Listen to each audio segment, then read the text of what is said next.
Masya Allah, alhamdulillahirabbil alamin. Pagi-pagi tak menyangka Bang Toha itu dapat message seperti ini.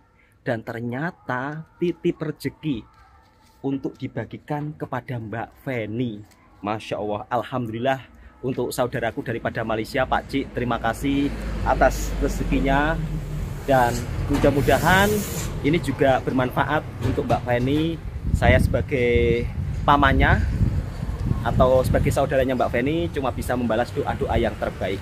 Sekarang kebetulan Bang Toha berkunjung ke tempat jualannya Mbak Feni. Alhamdulillah, Masya Allah, Barokallah. Pagi-pagi Mbak Feni dapat rezeki dari orang baik daripada Malaysia. Sekarang saya akan beri kejutan kepada Mbak Feni. Mbak Feni dapat rezeki lagi dari Pak Cik. Dia kata, ini tolong bagikan ke Mbak Feni 100 ringgit Malaysia, sama dengan 380.000 rupiah. Coba ucapkan doa dan terima kasih buat Pak Cik dan juga Malaysia. Terima kasih buat orang baik Malaysia yang sudah mau membagikan rezekinya kepada saya. Semoga Bukan abang baik, bukan abang. Ini Pak Cik, Pak Cik. Ya, doakan Pak Cik sekeluarga sehat selalu. Coba ucapkan yang terbaik untuk Pak Cik dan juga Malaysia. semoga kita selalu dan lancar rezekinya. Semoga Pak Cik sekeluarga sehat selalu gitu ya. Iya. Semoga sekeluarga Pak Cik sehat selalu ya. Iya. Doakan yang terbaik juga untuk negara tetangga kita, Malaysia, negara serumpun. Untuk keluarga Pak Cik semoga sehat selalu dan dipermudah segala urusannya. Dan untuk negara Malaysia semoga semakin jaya dan semakin maju. Salam sekumpul. Alhamdulillahirabbil alamin. Mbak Feni dulu cita-citanya ingin jadi apa sih? Coba ungkapkan biar penonton tahu. Dulu cita-citanya ingin jadi guru. Ingin jadi guru? Iya. Tapi untuk saat ini belum bisa ya? Belum bisa. Karena tidak bisa ke university. Tapi nggak apa-apa lah. Yang penting tetap semangat. Meskipun tidak bisa melanjutkan pendidikan ke university, setidaknya suatu saat nanti bisa bermanfaat buat orang sekitar ya kan? Ya. Nanti bisa buat konten ya? Ya. Jadi nanti bisa bermanfaat untuk orang sekitar. Syukur-syukur nanti Mbak Feni kontennya rame ya kan? Kan bisa berbagi bermanfaat untuk orang-orang sekitar meskipun nggak jadi guru. Ya. Betul nggak? Iya, nggak apa-apa. Dan nggak menyangka sahabat-sahabatku semua, ternyata kemarin banyak sahabat-sahabat daripada Malaysia yang berbagi rezeki kepada Mbak Feni. Masya Allah. Udah berapa orang Mbak? Udah tiga orang ya. Tiga. Masya Allah, 3 orang berbagi rezeki dari Mbak Feni. Jadi saya doakan untuk sahabat-sahabatku, mudah-mudahan dipermudahkan segala urusannya. Alhamdulillah, hasil merantau dari Malaysia setidaknya juga bisa bermanfaat untuk keponakannya Bang Toha, untuk saudaranya Bang Toha bisa ada usaha kecil-kecilan ya Mbak Feni ya. Ya. Kalau di kampung kan kerja juga sulit Mbak Feni ya. Ya, sangat sulit. Sangat sulit sahabatku semua kerja di kampung itu. Kalau nggak punya usaha sendiri atau nggak punya saudara usaha, sulit ya untuk kerja. Ya, kalau ke kota pun juga agak jauh ya kan kerjanya? Jauh. Kalau menurut Mbak Feni, lebih baik kerja ke kota atau kerja jualan TOS seperti ini? Jualan TOS. Jualan TOS? Iya. Kalau di kota memang gajinya besar tapi juga resikonya juga besar. Resikonya juga besar. Ya. Jadi kalau misal kata kita ingin bekerja ke kilang, jaraknya berapa Mbak Feni? Kalau kita mau ke pabrik? 1 jam lebih ya? 1 jam lebih naik motor ya? Iya. Itu pun gajinya 1 bulan 2.200.000 belum makan ya kan? Ya. Belum tempat tidur ya kan? Kalau kita mau tempat tidur di sana ya kan? Ya. Jadi kilang di Indonesia ini beda dengan di Malaysia. Mbak Feni, kalau kerja kilang di Malaysia Mbak, di sana itu difasilitasi tempat tidur. Jadi Mbak Feni nggak perlu sewa tempat tidur. Tapi kalau di sini beda Mbak ya? Beda. Kalau di sini beda sahabatku semua. Di sini kerja kilang di kotanya kita mesti cari sewa tempat tidur sendiri ya. Iya. Cari sewa tempat tidur sendiri, dipotong cari tempat sewa tidur minimal 600.000 rupiah ya kan Mbak? Iya. Tinggal 1 juta berapa sahabatku semua? Tinggal 1.800.000 belum makannya. Kalau Mbak Feni ikut saya makan ditanggung, tidur di rumah ya Mbak ya. Iya. Alhamdulillah Mbak ya. Meskipun gajinya tidak sebesar di kota ya. Iya. Karena di sini pendapatannya juga tidak seberapa sahabatku semua. Jadi Mbak Feni untuk makan semua Bang Toha tanggung. Menurut Mbak Feni gimana? Syukur nggak? Syukur ya. Alhamdulillah. Jadi Mbak Feni tiap bulan masih dapat lah sekitar 1.500.000 dapat. Alhamdulillah. Makan Bang Toha 3 kali tanggung ya. Iya. Kalau misal kata Mbak Feni kerja di kilang, senang mana? Senang di sini. Senang di sini ya. Iya. Alhamdulillah. Jadi tutupnya itu sampai malam sahabatku semua. Sampai malam. Mbak Feni cita-citanya ingin jadi guru, tapi belum tersampaikan. Tapi tetap semangat Mbak. Iya. Meskipun nggak jadi guru, setidaknya nanti bisa bermanfaat buat orang ya. Iya. Siapa tahu nanti Mbak Feni ngonten ya kan, rame penontonnya ya kan. Jadi nanti bisa bantu-bantu orang tua lah. Sekarang kalau Mbak Feni cita-citanya nggak tercapai, mungkin adiknya ya kan. Mbak Iya. Feni punya adik laki-laki. Kemarin Bang Toha juga sudah vlogan. Ayahnya Mbak Feni ini kerja buruh kasar saja sahabatku semua. Oke sahabat-sahabatku semua. Jadi inilah keseharian Bang Toha selama pulang daripada merantau di Malaysia. Ya kadang-kadang bantu Mbak Feni. Pesan-pesan untuk teman-teman yang kerja di Malaysia, kalau kerja di sana kerja dengan baik, kalau dapat gajian disimpan uangnya, jangan sampai dibuat foya-foya, apalagi dibuat kesana kesini kemari nggak jelas, ujung-ujungnya nanti kalau pulang kampung nggak punya apa-apa. Jadi dulu saya kerja di Malaysia juga tidak begitu besar gajinya, tapi uangnya saya simpan, saya pergunakan betul-betul. Dulu pertama kali saya kerja di Malaysia gajinya 1.400 ringgit. Tapi sekarang alhamdulillah dari awal saya merantau hingga sampai belasan tahun di Malaysia adalah kenaikan gajinya. Alhamdulillah saya syukuri. Ketika pulang kampung saya pergunakan untuk buka usaha kecil-kecilan. Ini keponakan yang jaga, Mbak Feni Listiani. Masih jomblo kan enggak? Mbak Feni katanya masih jomblo. Soalnya keponakan atau anak buah saya ini juga baru lulus sekolah, tidak melanjutkan ke university. Sebenarnya cita-citanya sangat bagus, ingin jadi cikgu, tapi sayang sahabatku semua terkendala biaya, sebab biaya ke university itu juga tidaklah murah, apalagi kalau kita tinggal di kampung ya Mbak ya. Mbak Feni tinggal di kampung, kalau misal kata kita mau ke university naik motor jaraknya 1,5 jam. Bayangkan kalau jaraknya 1,5 jam naik motor itu juga perjalanan cukup panjang, belum minyaknya, belum uang sakunya. Kalau kita mau bermalam atau cari tempat tidur di sana, sewanya juga cukup lumayan mahal.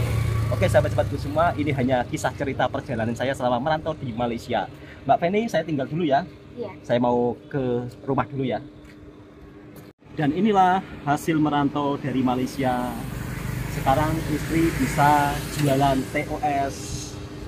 Gimana Bu rasanya?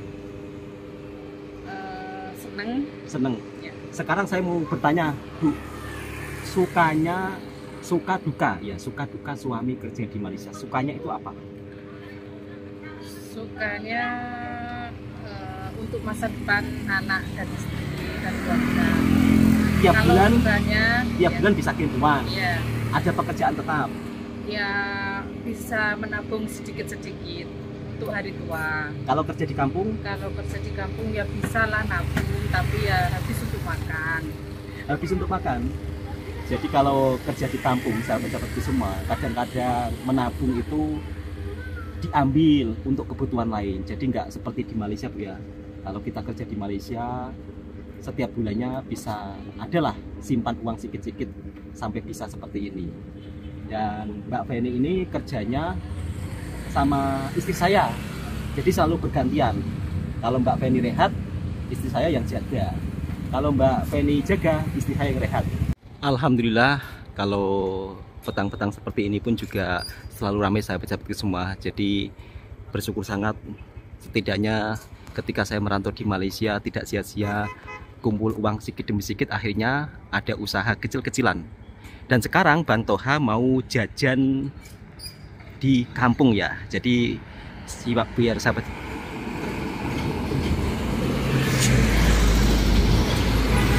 Kalau di kampungnya Bang Toha untuk makanannya ini lebih arah ke sederhana sahabatku semua. Jadi di sini yang jualan masakan-masakan daging kalau saat malam pun juga nggak ada. Beda dengan nuansa perkampungan yang ada di Malaysia, yang dimana kalau meskipun di kampung kita juga bisa mencari makanan apa saja. Tapi kalau di sini kebanyakan untuk jualan makanannya itu seperti ayam geprek, ayam goreng, bahkan sate di sini pun dijual menggunakan motor secara keliling. Itu ada penjual abang-abang sate ayam. Nah, di sana ada penjual makanan yang biasanya dijual secara keliling. Bang Toha mau beli, pakai motor di sini sahabatku semua. Kalau jualan mau beli pentol, ada yang jual pentol kayaknya, atau jualan bakso. Kalau di Malaysia disebut bobola, tapi kalau di Indonesia disebut pentol. Penjual bakso keliling menggunakan motor. Jadi biasanya abang-abang penjual bakso secara keliling itu nanti dia akan berkeliling kampung sambil biasanya akan membunyikan bunyi bakso, bakso, bakso, bakso seperti itu. Jadi kalau di kampungnya Bang Toha, di sini untuk makanannya rata-rata warung tenda ya. Jadi untuk warung-warung besar itu jarang banget. Kalau jajanan di kampungnya Bang Toha kebanyakan pentol bakso. Tadi Bang Toha beli Rp10.000. Seperti ini mata uang Rp10.000. Ini persamaan sekitar Rp2,5. Jadi Rp2,5 dapat bakso seperti ini, bobola daging. Makannya seperti apa Bang? Kalau makannya itu dikit seperti ini ya. Jadi seperti kita waktu sekolah kecil, kalau makan dikit itu seperti ini. Bismillahirrahmanirrahim. Macam ini bentuknya, bobola daging.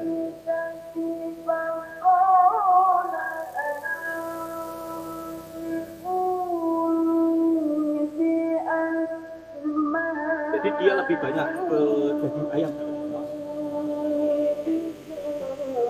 Rp2,5 dapat bobola bakso seperti ini. Kira-kira murah atau mahal sahabat semua? Jadi kalau jajan di kampungnya Bang Toha yang populer menu bobola daging dijual dengan secara keliling. Untuk harga makanan yang dijual di kampungnya Bang Toha rata-rata memang Rp3, yang paling mahal Rp10 kalau kita makan ayam penyet. Ayam penyet biasanya menggunakan ayam kampung. Kemudian bebek goreng, kalau di Malaysia itik goreng. Jadi itik goreng di sini pun juga dibuat sambal juga sahabatku semua. Yang paling mahal harga makanan sekitar Rp10. Dari sekian komentar-komentar sahabat-sahabat daripada Malaysia, saya cukup dibuat terkejut. Ternyata pajak motor di Malaysia sangat murah. Dan di sini saya ingin bercerita tentang fasilitas jalan raya yang ada di Malaysia sahabat-sahabatku semua. Ini bukan membanding-bandingkan satu sama lain, tetapi Bang Toha ingin berbagi informasi. Untuk motornya Bang Toha ini 150 cc. Dan ternyata kalau pajak di Malaysia begitu sangat murah. Jadi kalau pajak per bulan selama 7 tahun, cukai jalan pajak hanya Rp, kok hanya Rp sih? Hanya RM Rp2 atau sekitar Rp7.800 per tahun. Bayangkan, pajaknya itu cuma Rp7.800 per tahun. Begitu sangat murah sahabat-sahabatku semua. Jadi memang kalau kita pikir-pikir perbedaan pajak kendaraan di Malaysia dengan di Indonesia beda jauh. Itu bukan hanya motor saja ya. Untuk pajak mobil di Malaysia pun juga lebih murah. Dan fasilitas jalan rayanya nggak usah terkejut. Fasilitas jalan raya di Malaysia, di kampung-kampung itu pun juga sangat bagus semua. Di jalan raya besarnya tidak kita menemukan jalan berlubang. Semuanya bagus mulus. Di lorong-lorong kampung saja, jalan aspal atau jalan tarnya itu begitu sangat bagus sekali. Jadi misal kata tidak rusak lah, misal kata jalan tersebut sudah lama, itu pun juga diperbarui meskipun tidak berlubang. Itulah seputar informasi tentang pajak kendaraan antara Indonesia dan Malaysia, yang dimana negara tetangga kita justru pajak kendaraan bermotor, pajak kendaraan mobil lebih murah. Bukan hanya jalan rayanya yang bagus, tapi di Malaysia ada fasilitas yang dimana fasilitas ini bisa kita temukan di kampung ataupun di perkotaan. Salah satunya di Malaysia, setiap kampung atau setiap rumah taman juga bisa kita jumpai tempat untuk bermain kanak-kanak, dan ini gratis, tidak perlu membayar. Jadi kita bisa santai sekeluarga di taman, anak-anak juga bisa bermain. Ini merupakan salah satu fasilitas yang dimana membuat saya kagum ketika bekerja di Malaysia. Bayangkan sahabat-sahabatku semua, pajak kendaraan motor mobil murah, kemudian fasilitas jalan rayanya sangat bagus. Ini bukan berada di perkotaan ya, tapi ini jalan raya kampung yang dimana begitu sangat-sangat mulus, tidak ada jalan yang berlubang, dan setiap sudut jalan rayanya begitu sangat bersih. Inilah yang saya kagum dari negara tetangga, yang dimana ketika saya merantau di Malaysia ternyata fasilitas di sana begitu sangat luar biasa. Ini bukan berarti terus di Indonesia jelek, enggak sahabatku semua. Ini hanya sekedar informasi atau sekedar perkongsian biar kita tahu seperti apa suasana di Malaysia. Selain dari fasilitas umumnya yang begitu sangat luar biasa, ada tempat untuk bermain kanak-kanak di setiap perkampungan atau di setiap perumahan, baik rumah kampung, rumah taman ataupun daerah perkotaan. Fasilitasnya sama sahabatku semua. Kalau di kampungnya Bang Toha, taman untuk bermain kanak-kanak, kemudian untuk bersantai itu tidak ada. Tapi harapan saya suatu saat nanti Indonesia di perkampungannya juga memiliki taman untuk bermain kanak-kanak, taman untuk bersantai para warga. Semoga saja Indonesia suatu saat juga bisa seperti itu.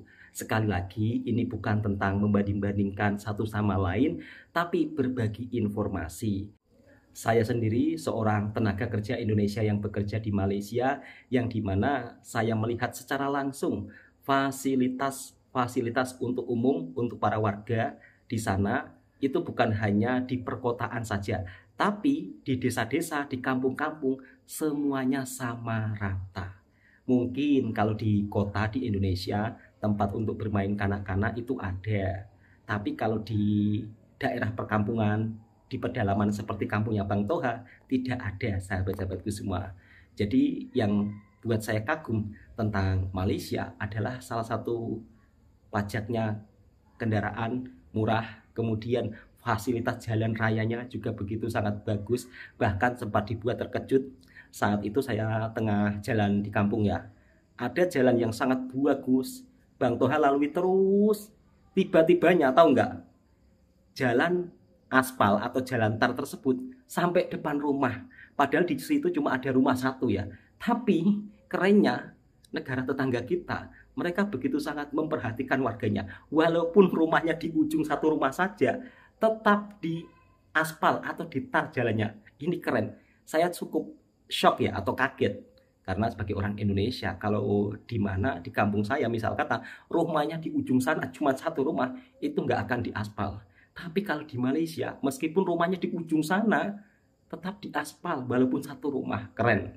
Inilah cerita dari pengalaman saya merantau di Malaysia. Oke, untuk sahabat-sahabatku semua, cukup sampai di sini dulu videonya. Ini video hanya sekedar informasi dan hiburan selama Bang Toha pulang daripada merantau di Malaysia. Dan alhamdulillah, selama saya kerja di Malaysia, orang-orang di sana juga sangat baik, warga kampungnya juga sangat ramah tamah. Alhamdulillah lagi, saya juga mendapat bos yang sangat baik.